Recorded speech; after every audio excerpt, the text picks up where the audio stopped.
नमस्कार।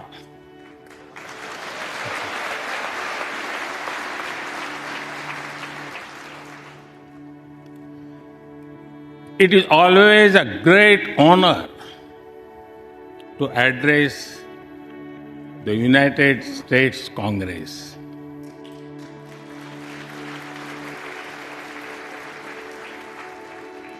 It is an exceptional privilege to do so twice.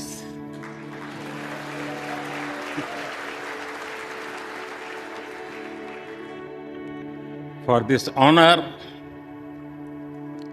I extend my deepest gratitude on behalf of the 1.4 billion people of India.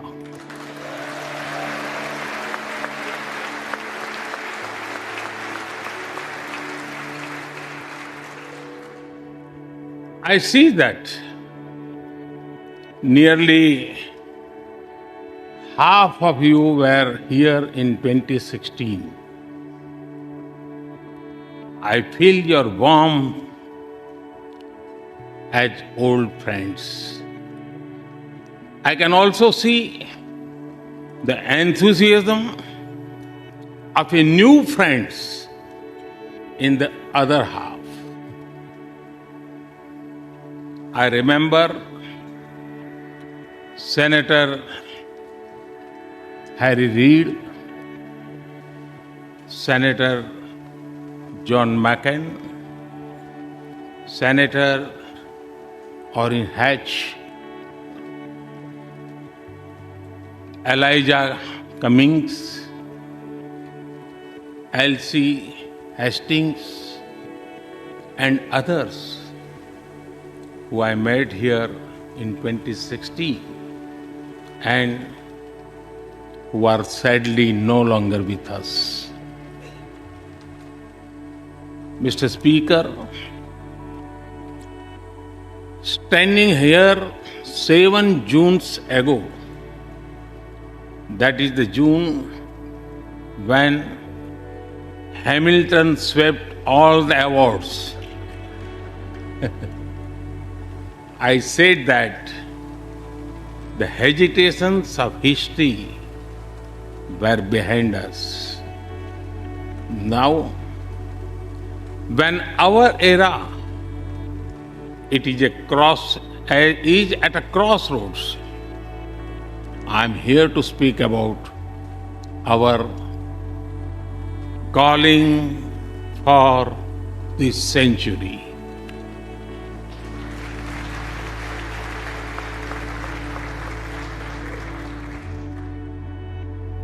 Through the long and widening road that we have traveled, we have met the test of friendship. A lot has changed since I came here 7 summers ago. But a lot has remained the same, like our commitment to deepen the friendship between India and the United States.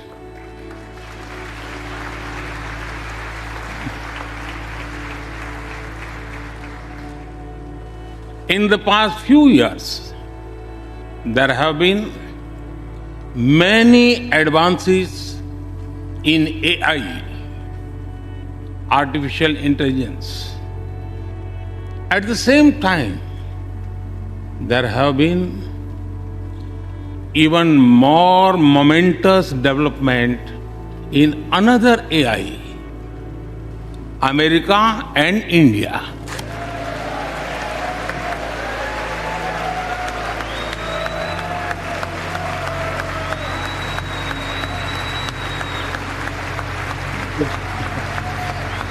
Thank you.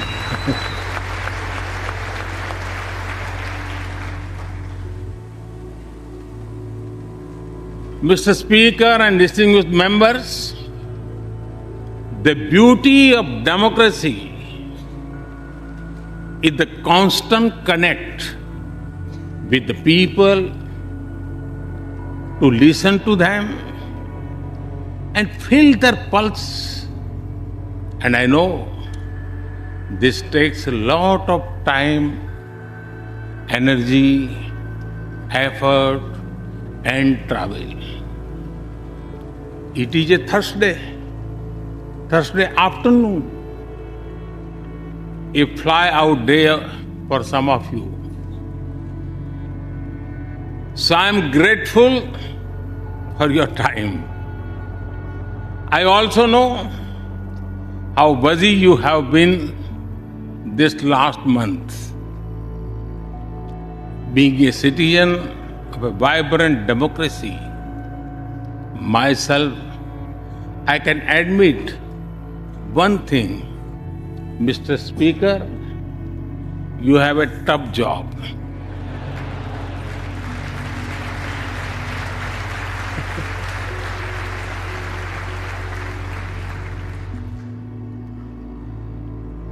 I can relate to the battles of patience, persuasion, and policy.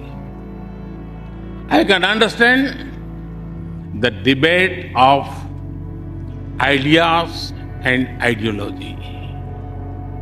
But I am delighted to see you come together today to celebrate the bond between world's two great democracies, India and the United States.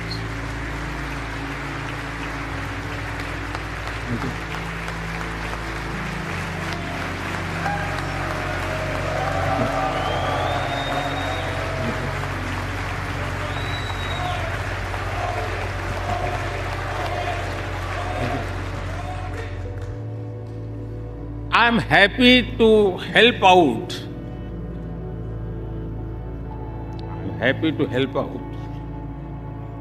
Whenever you need a strong bipartisan consensus.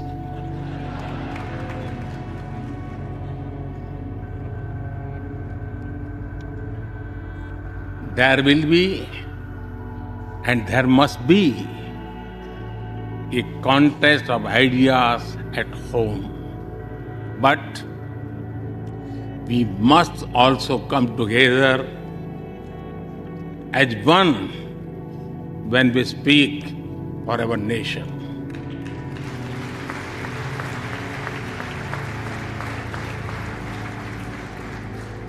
And you have shown that you can do it. Congratulations.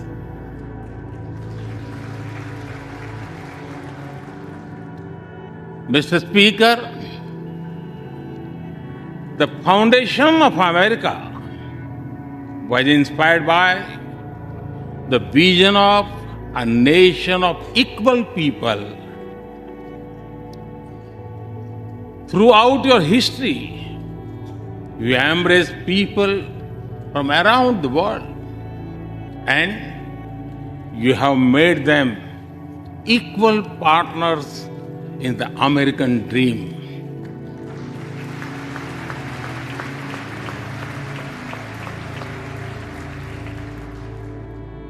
There are millions here who have roots in India. Some of them sit proudly in this chamber.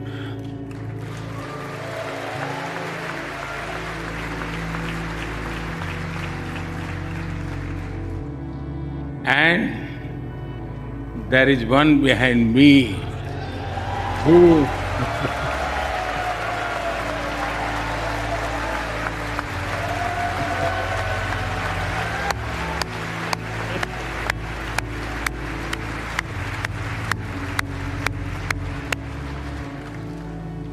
has made history. I am told that the Samosa caucus is now the flavor of the house. I hope it grows and brings the full diversity of Indian cuisine here.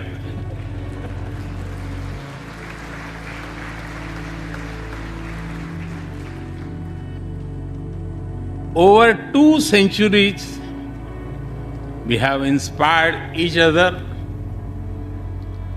through the lives of great Americans and Indians. We pay tribute to Mahatma Gandhi and Martin Luther King Jr.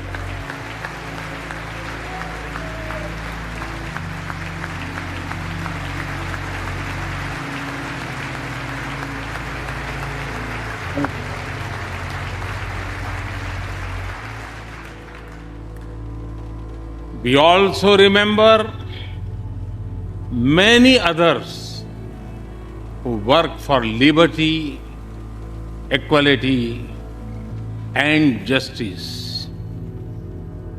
Today, I also wish to pay heartfelt tribute to one of them, Congressman John Lewis.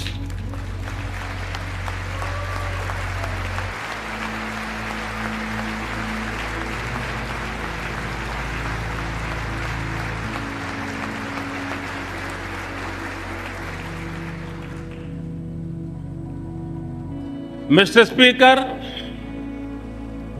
democracy is one of our sacred and shared values. It has evolved over a long time and taken various forms of systems. Throughout history, however, one thing has been clear. Democracy is the spirit that supports equality and dignity.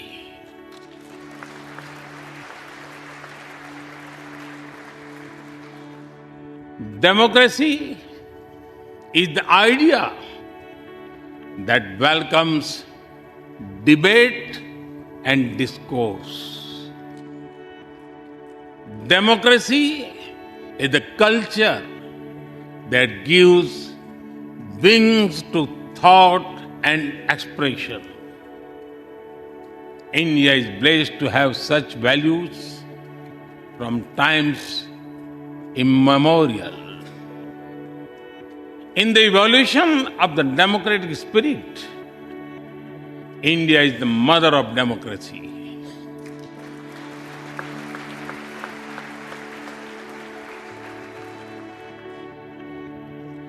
Millennia ago, our oldest scripture said, Ekam Sat Vipra Bahudha Vadanti.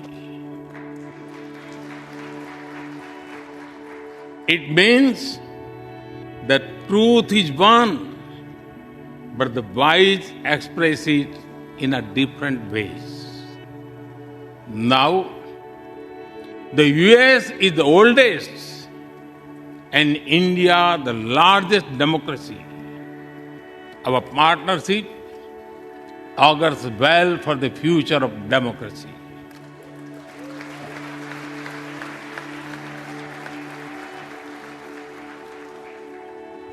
Together, we shall give a better future to the world and a better world to the future.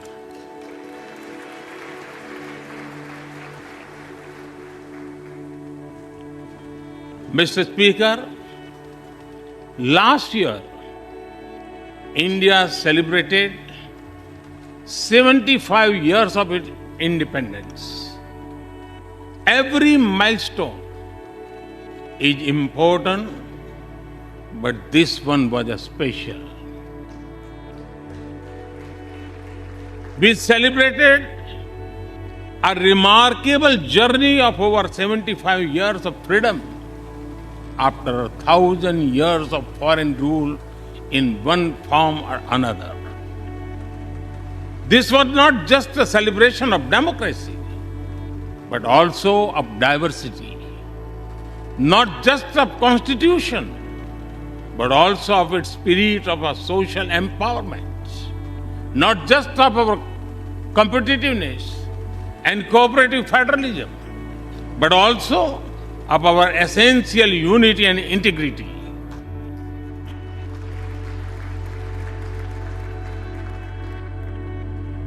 We have over 2,500 political parties.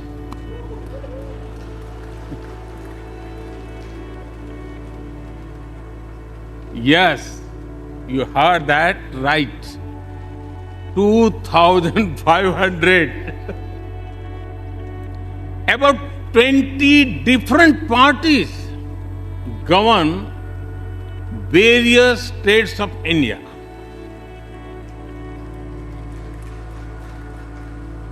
We have 22 official languages and thousands of dialects, and yet we speak in one voice.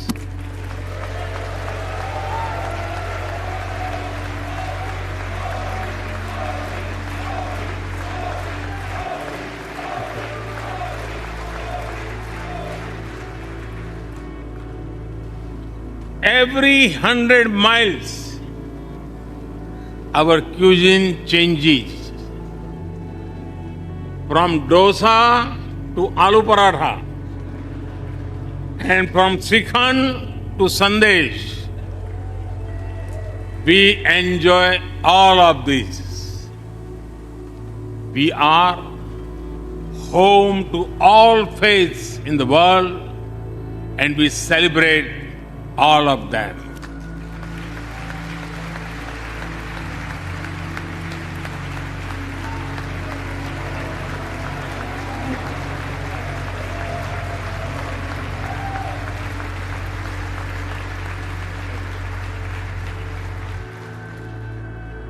In India, diversity is a natural way of life. Today, the world wants to know more and more about India.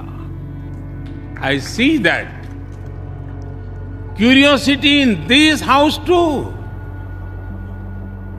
We were honored to receive over 100 members of the US Congress in India over the last decade.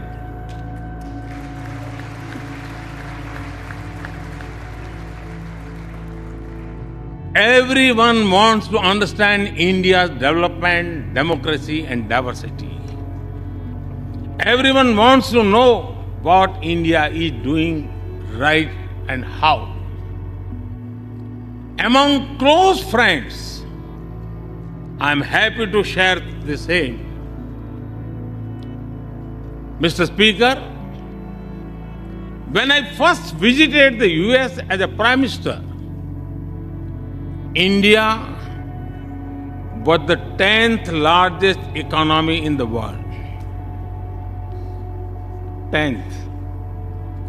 Today, India is the 5th largest economy.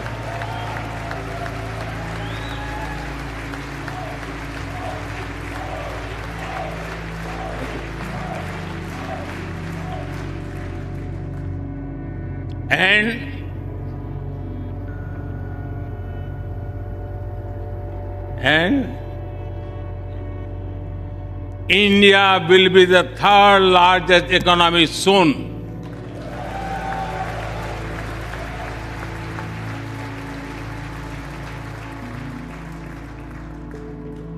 We are not only growing bigger, but we are also growing faster.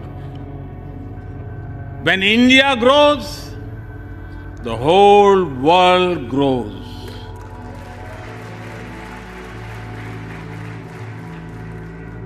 After all, we are 1/6 of the world's population. In the last century,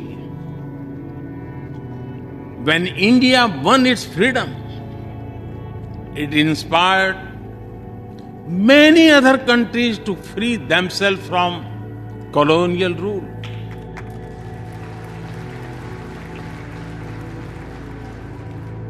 In this century, when India sets benchmark in growth, it will inspire many other countries to do the same.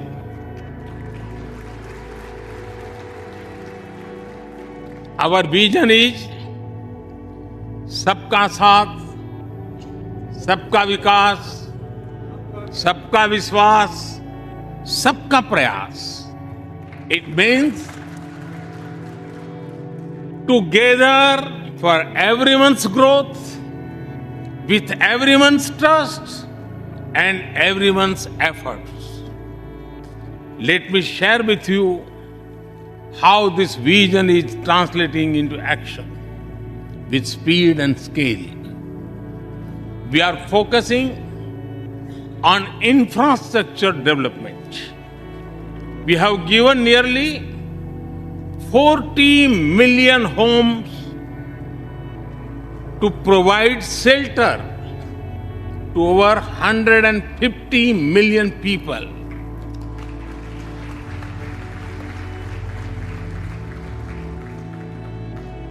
That is nearly 6 times the population of Australia.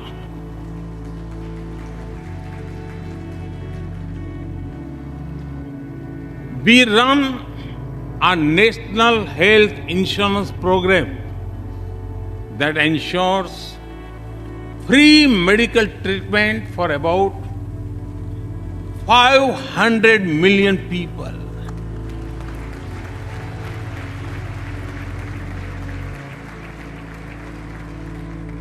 $500 million people, that is greater than the population of South America.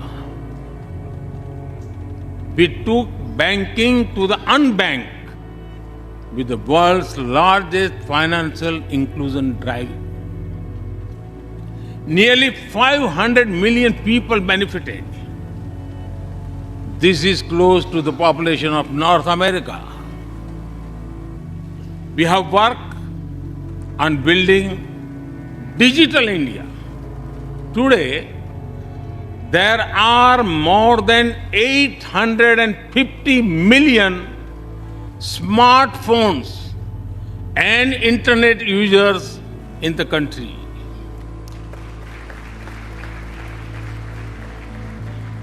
This is more than the population of Europe. We protected our people with 2.2 billion doses of made in India COVID vaccines.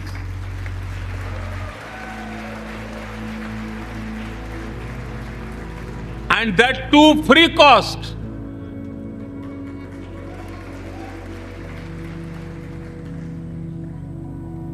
I may be running out of continent soon, so I will stop here. Distinguished members, the Vedas are one of the world's oldest scriptures. They are a great treasure of humanity composed thousands of years ago. Back then, women sages composed many verses in these Vedas. And today, in modern India, women are leading us to a better future.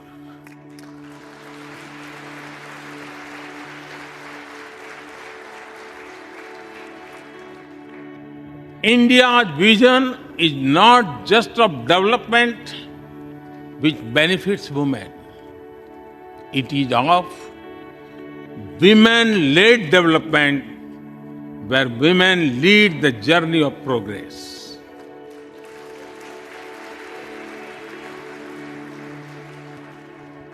A woman has risen from a humble tribal background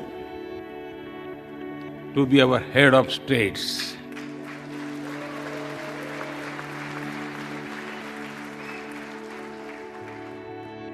Nearly 1.5 million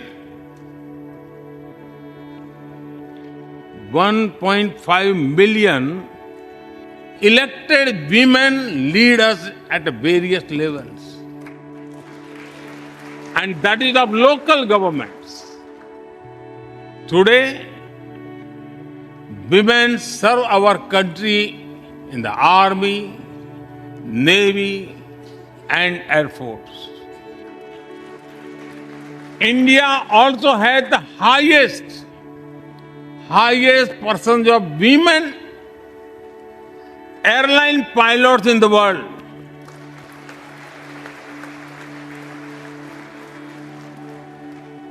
And they have also put us on Mars by leading our Mars mission.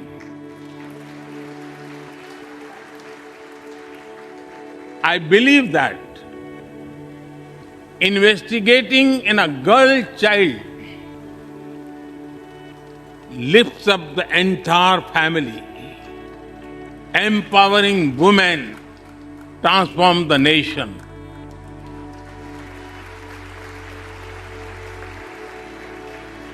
Mr. Speaker, India is an ancient nation with a youthful population. India is known for its traditions, but the younger generation is also making a hub of technology, be it creative reels on Insta or real-time payments. Coding or quantum computing, machine learning or mobile apps, fintech or data science, the youth of India are a great example of how a society can embrace latest technology. In India, technology is not about innovation, but also about inclusion. Today, digital performance are empowering the rights and dignity of people while protecting privacy. In the last 9 years, over 1 billion people got a unique digital biometric identity connected with their bank accounts and mobile phones. This digital public infrastructure helps us reach citizens within seconds with financial assistance. 850 million people receive direct benefit financial transfers into their accounts. 3 times a year, over 100 million farmers receive assistance in their bank accounts at the click of a button. The value of such transfer has crossed $320 billion. And we have saved over $25 billion in the process. If you visit India, you will see everyone is using phones for payments, including street vendors. Last year, out of every 100 real-time digital payments in the world, 46 happened in India.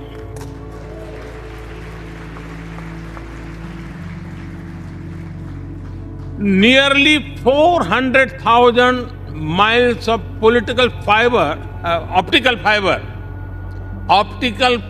cables and cheap data have ushered in a revolution of opportunities. Farmers check weather updates. The elderly get social security payments. Students access scholarships. Doctors deliver telemedicine. Fishermen check fishing grounds, and small businesses get loans with just a tap on their phones. Mr. Speaker, a spirit of democracy, inclusion, and sustainability defines us. It also shapes our outlook to the world. India grows while being responsible about our planet. We believe Mata Bhumihi Putro Aham Prithviya. This means the earth is our mother and we are her children. Indian culture deeply respects the environment and our planet.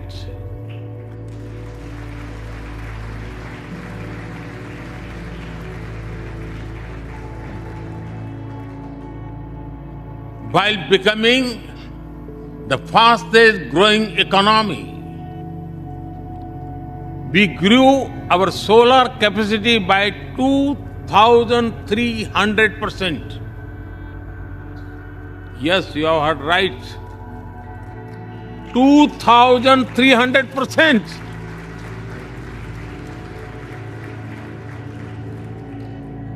We became the only G20 country to meet its Paris commitment.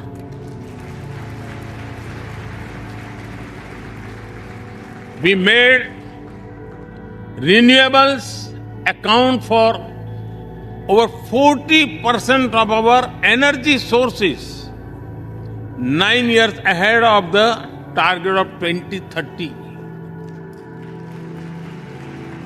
But we did not stop there.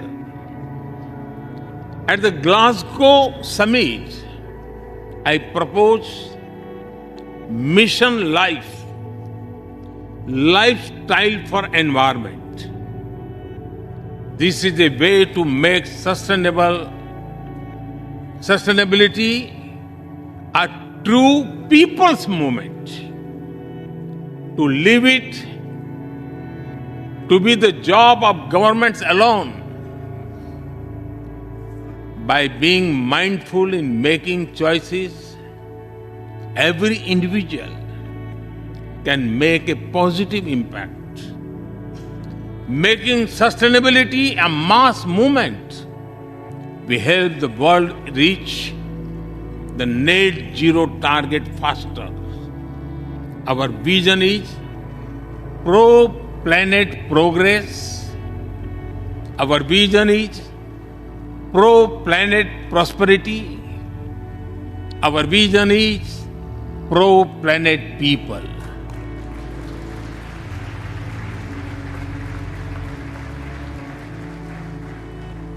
Mr. Speaker, we live by the motto of Vasudhaiv Kutumbakam, or the world is one family.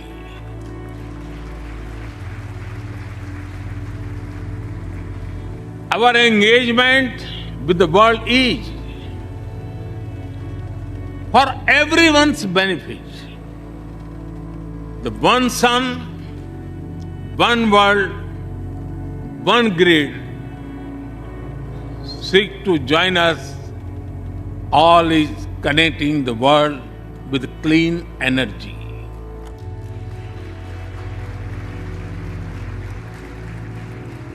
One Earth, One Health is a vision for global action to bring quality healthcare to everyone, including animals and plants.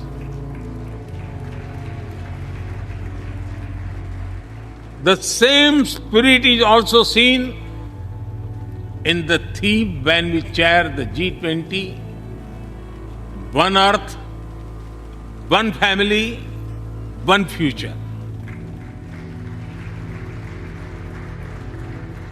We advance the spirit of unity through yoga as well.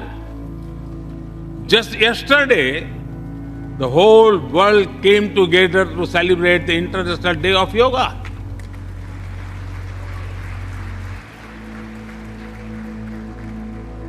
Just last week, all nations joined our proposal at the UN to build a memorial wall to honor the peacekeepers. And this year, the whole world is celebrating the International Year of Millets to promote sustainable agriculture and nutrition alike. During COVID, we delivered vaccines and medicines to over 150 countries. We reach out to others, being disasters as first responders, as we do for our own. We share our modest resources with those who need them the most. We build capabilities, not dependencies.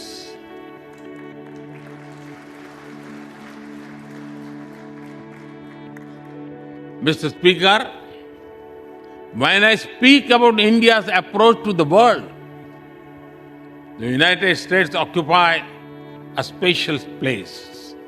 I know.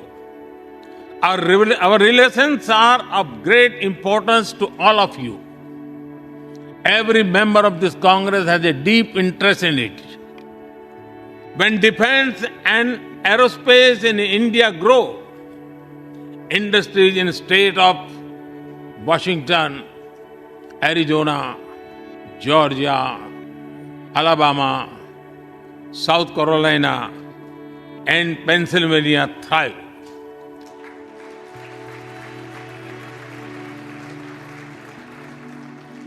When American companies grow, their research and development centers in India thrive. When Indians fly more, a single order for aircrafts creates more than 1 million jobs in 44 states in America.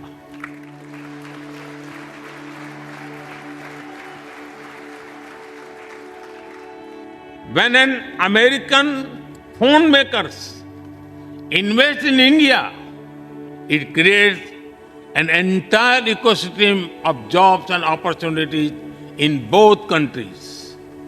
When India and US work together on semiconductors and critical minerals, it helps the world in making supply chains more diverse, resilient, and reliable.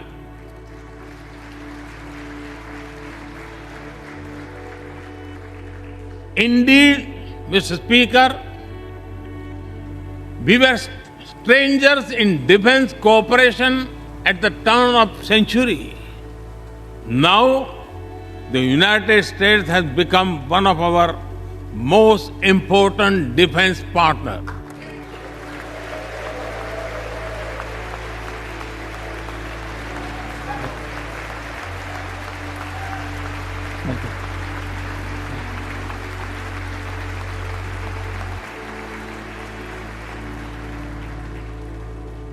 Today, India and the US are working together in space and in the seas, in science and in semiconductors, in startups and sustainability, in tech and in trade, in farming and in finance, in art and artificial intelligence, in energy and education, in healthcare and humanitarian efforts.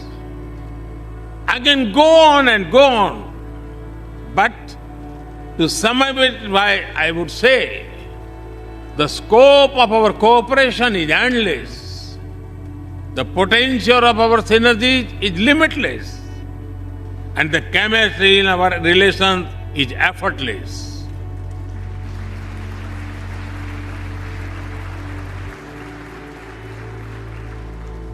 In all this, Indian Americans have played a big role.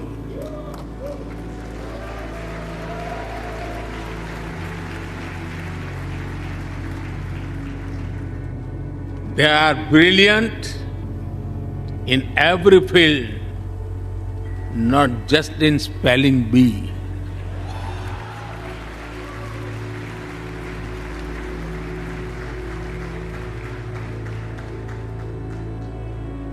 With their hearts and minds, talent and skills, and the love for America and India, they have connected us.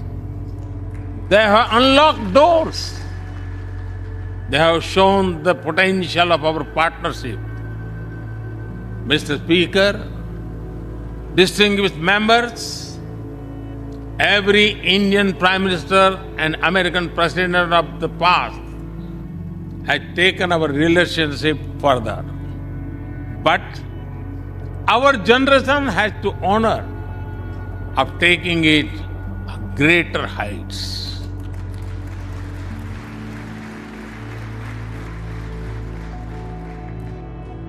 I agree with President Biden that this is a defining partnership of this country. Because it serves a larger purpose. Democracy, demography, and destiny give us the purpose. One consequence of globalization has been to cover over concentration of supply chains. We will work together to diversify, decentralize, and democratize supply chains.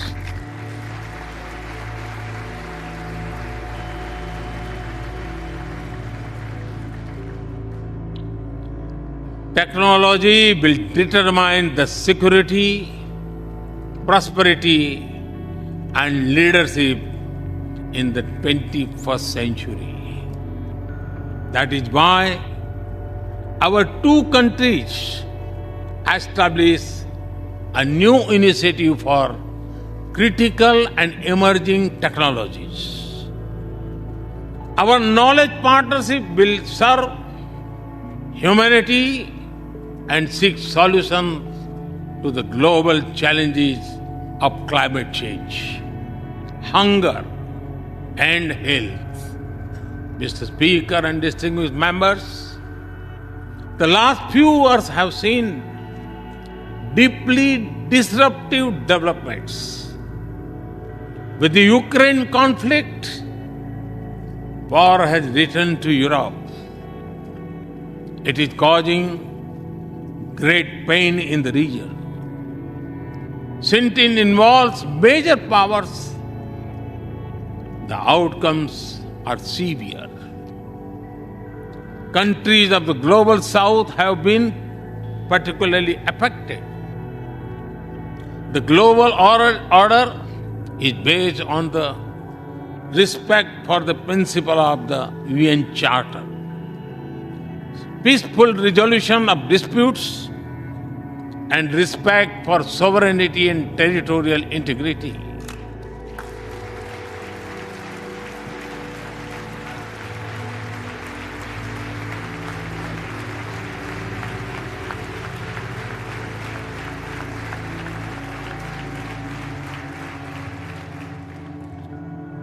As I have said directly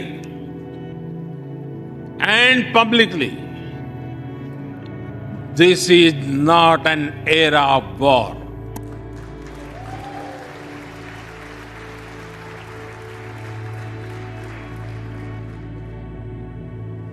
But it is one of dialogue and diplomacy. And we all must do what we can to stop the bloodshed and human suffering.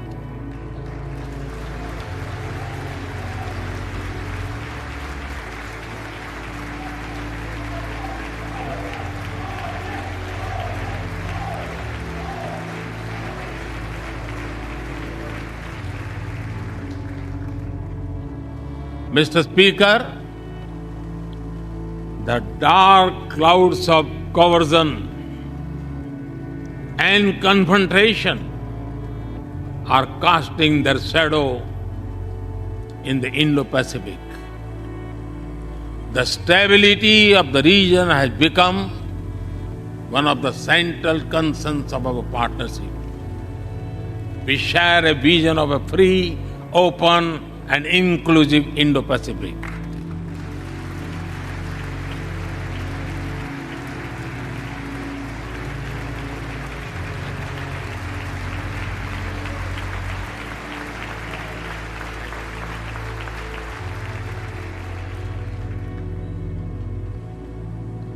Connected by secure seas, defined by international law, free from domination, and anchored in ASEAN centrality.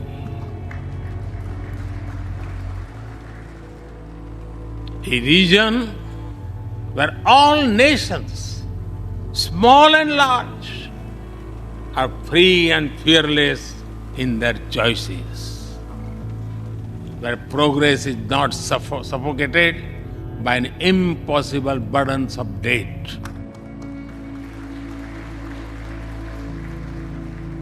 Where connectivity is not leveraged for strategic purposes, where all nations are lifted by the high tide of shared prosperity. Our vision does not seek to contain or exclude, but to build a cooperative region of peace and prosperity. We work through regional institutions and with our partners from within the region and beyond. Of this, Code has emerged as a major force of good for the region.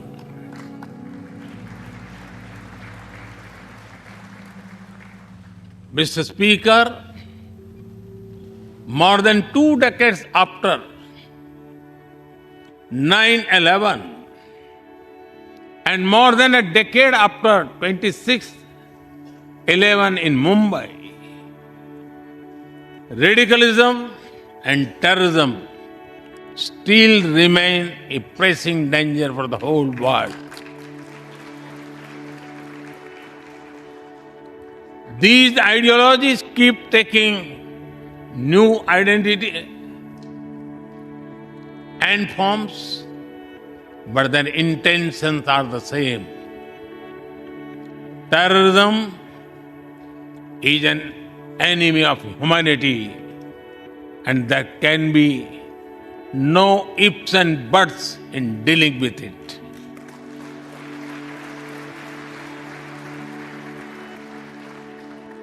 We must overcome all such forces sponsoring and exporting terror.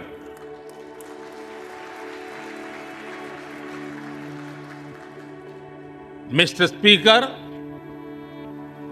COVID-19's biggest impact was the human loss and suffering it caused. I wish to remember Congressman Ron Wright and the staff members who lost their lives to COVID. As we emerge out of the pandemic, we must give shape to a new world order. Consideration, care, and concern are the need of the hour. Giving a voice to the global South is the way forward. That is why I firmly believe that the African Union be given full membership of G20.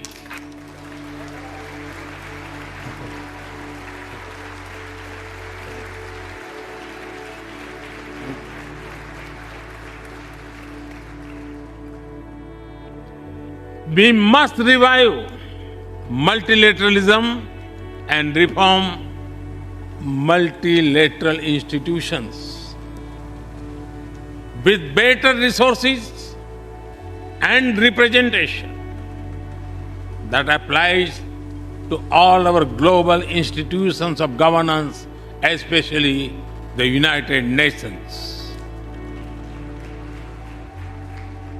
When the world has changed, our institutions too must change, or risk getting replaced by a world of rivalries without rules. In working for a new world order based on international law, our two countries will be at the forefront as partners.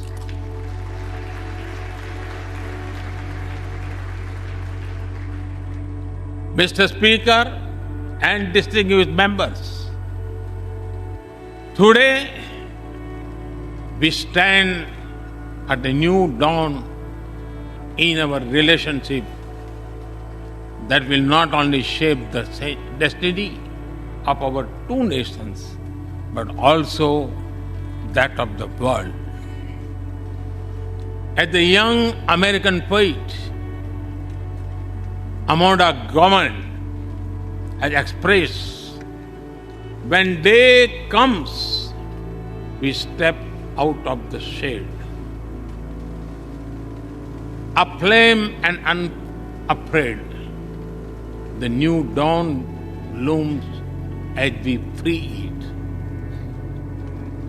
For there is always light if only we are brave enough to see it.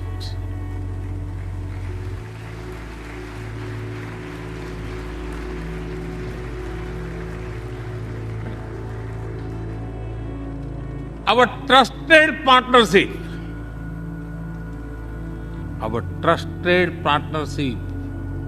is like the sun in this new dawn that will spread light all around.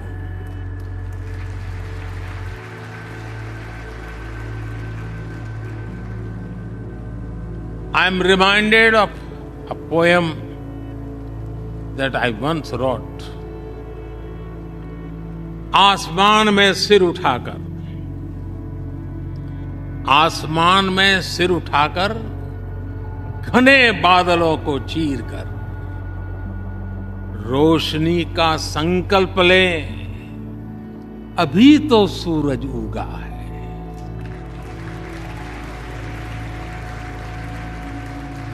अभी तो सूरज उगा है। दृढ़ निश्चय के साथ चलकर हर मुश्किल को पार कर घोर अंधेरे को मिटाने अभी तो सूरज उगा है।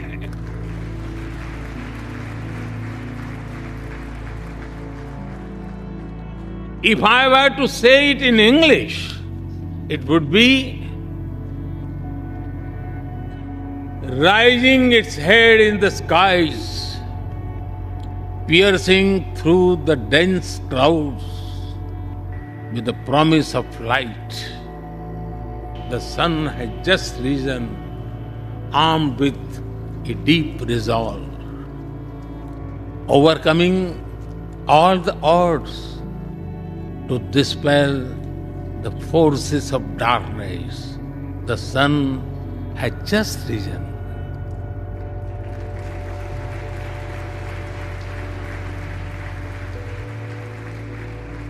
Mr. Speaker and distinguished members, we come from different circumstances and history, but we are united by a common vision and by a common destiny.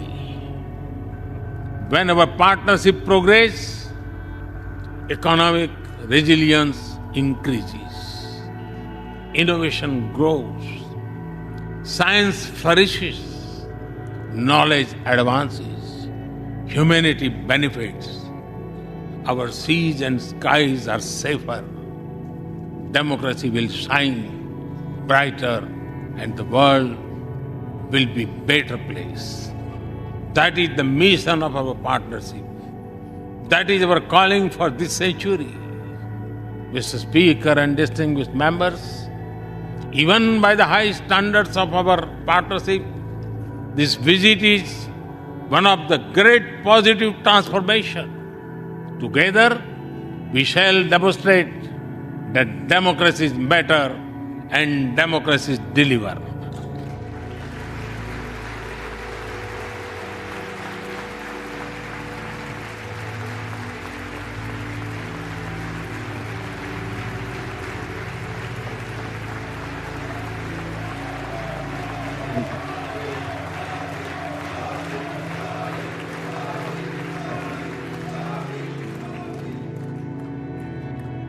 I count on your continued support to the India-US partnership.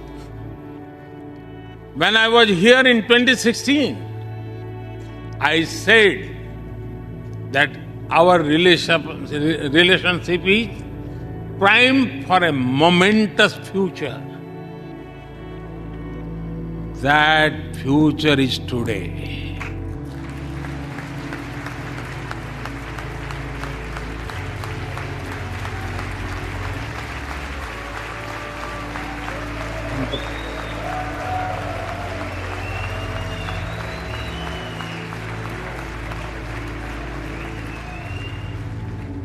Thank you once again, Mr. Speaker, Madam Vice President, and the distinguished members of this honor.